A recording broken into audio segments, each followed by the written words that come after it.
Hello dear students.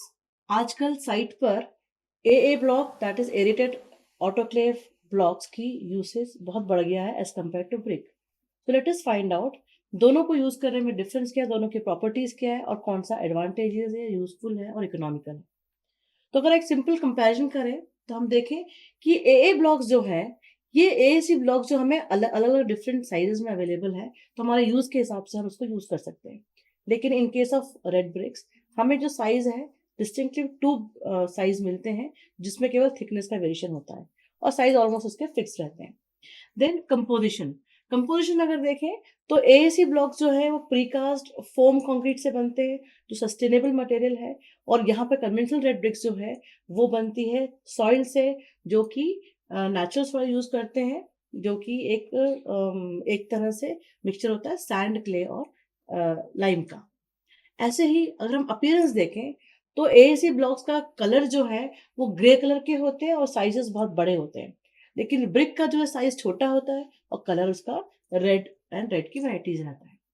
अगर construction speed देखें, क्योंकि ये ए ब्लॉक जो है फैक्ट्री मेड होते हैं, इनकी डायमेंशनल एक्यूरेसी बहुत अच्छी होती है, तो आपको यहाँ पे फ्यू जॉइंट्स लगाने पड़ते हैं, क्योंकि इनका साइज बड़ा है तो वॉल में नंबर ऑफ जॉइंट्स रिड्यूस हो जाएंगे और इसलिए इनका जो है बहुत इजीली कंस्ट्रक्शन फास्ट रेट पे हो जाएगा।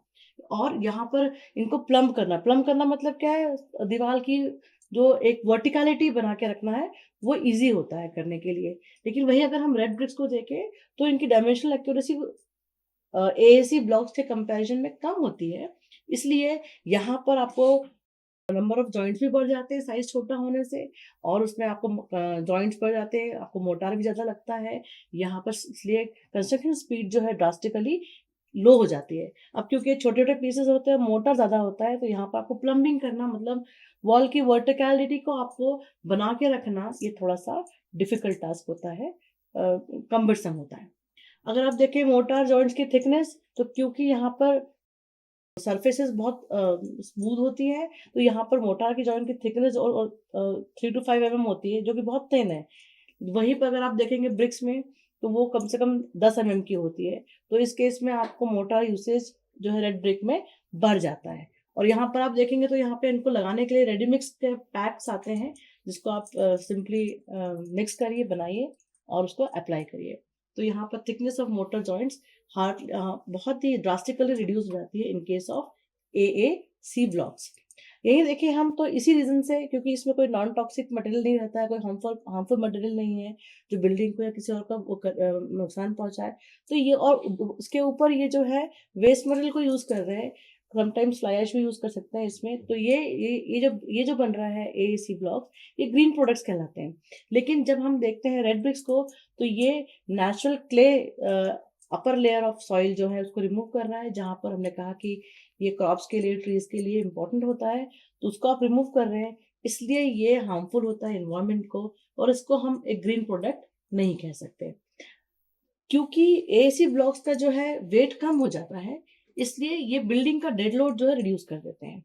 और सेस्मिक एरियाज में जब अर्थक्वेक आने के चांसेस हैं, वहां पर ये लाइट वेटेड स्ट्रक्चर बनाते हैं। और वहीं पर देखें हम ब्रिक को, तो यहाँ पर उनकी खुद की वेट ज्यादा होता है, मोटर ज्यादा लगता है, तो यहाँ पर इसका डेड लोड जो आता है स्ट्रक्चर के ऊपर, इनके कारण, ब्रिक्स की बनाई हुई वॉल्स के कारण वो ज्यादा रहता है, इसलिए वो उतनी स्टेबल नहीं होते अर्थक्वेक की ड्यूरेशन में। अब क्योंकि यहाँ पर जो ए ब्लॉक्स, एएसी ब्लॉक्स जो हम बना रहे हैं, वो जो है they are very fire resistant, और जो हमारी ब्रिक्स हैं वो यूजुअली उतनी फायर रेजिस्टेंट नहीं होती, क्योंकि एक्सपेरिमेंटली पाया गया कि अगर हमने 200 mm थिक वॉल बनाई है, वो 4 आवर्स रेजिस्ट किया, अगर वो एएसी ब्लॉक्स की बनी हुई वॉल है, तो उसने 4 घंटे तक फायर को रेजिस्ट किया। और सिमिलर कंडीशंस में जब हमने रेड ब्रिक को रखा, तो वो केवल 2 घंटे ही रेजिस्ट कर पाई।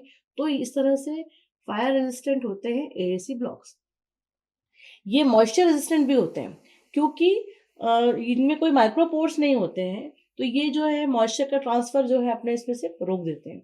जब मॉइस्चर ट्रांसफर नहीं होगा तो मॉइस्चर रेजिस्टेंट बन जाएंगे। लेकिन ऐसा हमारा रेड ब्रिक के साथ नहीं है। रेड ब्रिक में पोर्स होते हैं जो वाटर को एब्जॉर्ब करते हैं और वाटर को उसके थ्रू बहने देते हैं, तो ये they are less water moisture resistant than AC blocks. आप देखेंगे थर्मल कंडक्टिविटी, तो ए ब्लॉक्स के थ्रू थर्मल कंडक्टिविटी का रेट जो है वो बहुत ही स्लो होता है, लो होता है। लेकिन वहीं पर ब्रिक में रेट ऑफ थर्मल कंडक्टिविटी या flow of heat transfer is faster than as compare to AAC blocks. AAC blocks में साउंड इंसुलेशन प्रॉपर्टीज होती है, वो साउंड बैरियर होता है उसमें, लेकिन क्ले ब्रिक्स इस तरह का प्रॉपर्टी शो नहीं करता है। अगर हम एफ्लोरेसेंस को देखें तो रेड ब्रिक जो है उसमें रेट ऑफ एफ्लोरेसेंस बहुत हाई होता है, और क्योंकि यहाँ पे वाटर एब्जॉर्प्शन होता ही नहीं है तो यहाँ पे बहुत ही मिनिमल एफ्लोरेसेंस देखा गया है। वाटर एब्जॉर्प्शन देखें तो हमने देखा था कि ब्रिक्स के केस में कि 10 to 15%, समटाइम्स 20% तक का वाटर एब्जॉर्प्शन अलाउबल होता है और वो उसमें शो करता है। देखिए वहीं पर यहाँ पर बहुत ही लो वाटर एब्जॉर्प्शन होता है, हार्डली 5% से, और मैक्सिमम हो तो 10%। तो देखेंगे हम कि वाटर एब्जॉर्प्शन का रेट भी दोनों में बहुत डिफरेंट है, यहाँ पर एएसी ब्लॉक्स सुपीरियर है। अगर हम ड्राई डेंसिटी की बात करें तो यहाँ देखेंगे कि एएसी ब्लॉक्स का 450 से लेके 1000 केजी पर मीटर क्यूब तक की ड्राई डेंसिटी रहती है, और वहीं ब्रिक की ड्राई डेंसिटी जो होती है वो शुरुआती 1600 से होती है और लगभग 1920 केजी पर सेंटीमीटर स्क्वायर पर मीटर क्यूब तक वैरी करती है। तो ऑलमोस्ट इसका जो डेंसिटी है वो जहाँ से खत्म होती है यहाँ से डेंसिटी इसके आगे शुरू होती है, तो मोर देन 3 to 4 टाइम्स रहती है। तो ये लाइट वेट स्ट्रक्चर्स क्रिएट करते हैं। कॉम्प्रेसिव स्ट्रेंथ दोनों की लगभग सेम रहती है और 30 से 35 केजी पर सेंटीमीटर स्क्वायर के बीच में रेंज करती है। अगर हम वेट का देखें तो एसी ब्लॉक्स लाइटर वेट होता है और जो रेड ब्लॉक्स है उनका वेट ज़्यादा रहता है। अब इन सब के बारे में ये सारी प्रॉपर्टीज जो हैं इसके कारण जो है इनका साइज बढ़ा है एसी ब्लॉक्स का, तो स्पीड ऑफ कंस्ट्रक्शन जो है वो बहुत बढ़ जाता है, इसलिए लेबर कॉस्ट कम हो जाता है, क्योंकि एक दिन में ज़्यादा काम होगा और एक दिन का जो लेबर है वो ज़्यादा काम कर लेगा तो आपका लेबर कॉस्ट भी रिड्यूस हो जाता है। जबकि ब्रिक्स में ऐसा नहीं होता है, आपको वहाँ पर लेबर आउटपुट भी ज़्यादा लगता है और टाइम भी ज़्यादा लगता है। और जो एएसी ब्लॉक्स होते हैं ये नॉन टॉक्सिक होते हैं और उनमें कोई भी टर्माइट या कीड़े अंदर घुस नहीं पाते हैं, तो they make a termite resistant wall, जबकि ऐसा ब्रिक में नहीं होता है, उसके थ्रू टर्माइट प्रोपोगेट कर पाते हैं। अगर हम क्योरिंग पीरियड की बात करें तो क्योरिंग पीरियड जो है एएसी ब्लॉक्स का क्योरिंग पीरियड बहुत कम होता है, लिमिटेड होता है, लेकिन इस केस में जहाँ पर आप रेड ब्रिक्स यूज करते हैं वहाँ की वॉल में आपको क्योरिंग लंबा करना पड़ता है, और लंबा क्योरिंग करना पड़ेगा तो आपको लेबर भी लगेगा, आपको इलेक्ट्रिसिटी भी लगेगी, और दोनों ही आपके कॉस्ट ऑफ कंस्ट्रक्शन को बढ़ाएंगे। इसके अलावा सबसे इम्पोर्टेंट है कि जो एएसी ब्लॉक्स बनते हैं उसमें आपके वेस्टेजेस ऑलमोस्ट जीरो होते हैं, इसलिए 100% यूटिलाइजेशन पॉसिबल होता है। लेकिन रेड ब्रिक्स में देखेंगे आप तो कंस्ट्रक्शन साइट में वहां पर 10 से 15% टूट जाता है, कहीं आपको शेप देना है, कुछ करना है तो और आप उसको तोड़ के यूज करते हैं अलग अलग, जैसे आपने देखा था कि क्वीन क्लोजर और किंग क्लोजर यूज कर रहे हैं, तो ऐसे केस में आपका जो ब्रेकेज के कारण जो वेस्टेजेस हो रहा है वो रेड ब्रिक्स में 30% तक चला जाता है, जो कि इसमें जीरो रहता है। तो आप देखेंगे यहाँ पे मटेरियल जो है वो आपका वेस्टेज बिल्कुल मिनिमल है एएसी ब्लॉक्स के अंदर। तो ये सारी प्रॉपर्टीज अगर हम देखेंगे तो हम ये पाएंगे कि जो सेविंग्स है वो एसी ब्लॉक की साइड पर कंपैरेटिवली आपको सेविंग्स होती है, चीपर पड़ता है, और रेड ब्रिक्स वाली जगह पर जब हम ब्रिक्स का यूज़ कर रहे हैं तो वहाँ पर हमारी सेविंग्स उतनी नहीं होती है, उल्टा खर्चा होता है, तो उसका कंस्ट्रक्शन कॉस्टलियर पड़ता है।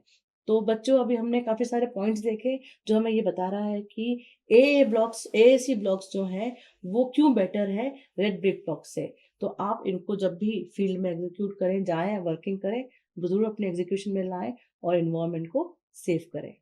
Thank you.